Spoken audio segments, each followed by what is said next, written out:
অতি ভাল কৰিব লাগে তাড়াতাড়ি, নহ'লে বানপানী আহি আছে। এইটো একদম লাওগাঁও একদম এইটো একদম পুতলা বাজাৰক লগি আছে। ইফালে কোনফালে যায়? একদম কাঠলৈ, এইটো একদম মানে ধুমাৰপুৰ। এইটো মথাউৰি নতুনকৈ বনাইছিল। অঁ, এইটো কেনেকৈ এনেকৈ ৰাস্তাটো বেয়া হৈ গৈছে এতিয়া? এই পানী পৰি বালা দিছি না, বালা পইলাত খৈ দিছি।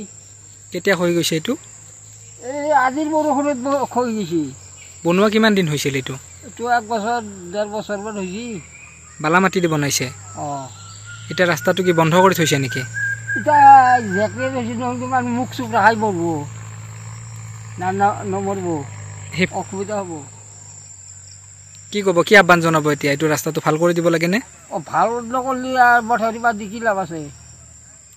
বালা মাটিৰ কাৰণে হৈছে নেকি এইটো? অঁ, পইলাটো ভাহি যায় যা বৰষুণত। আমাৰ মেম্বৰৰ হাতৰ পৰা কলগুৰি যিটো সংলগ্ন মথাউৰি বনাইছিল অসম চৰকাৰে যোৱা কেইদিনমান আগত, এই ৰাস্তাটো মানে আমাৰ বালিৰে মানে বনাইছিল। যোৱাকালি মানে 3-4 ঘণ্টা যি নন ষ্টপ বৰষুণ দিলে, তাৰ ফলত মানে ৰাস্তাটো মানে খহি গৈছে। খহি যোৱাৰ ফলত যাতায়াত ব্যৱস্থা বন্ধ হৈ পৰিছে।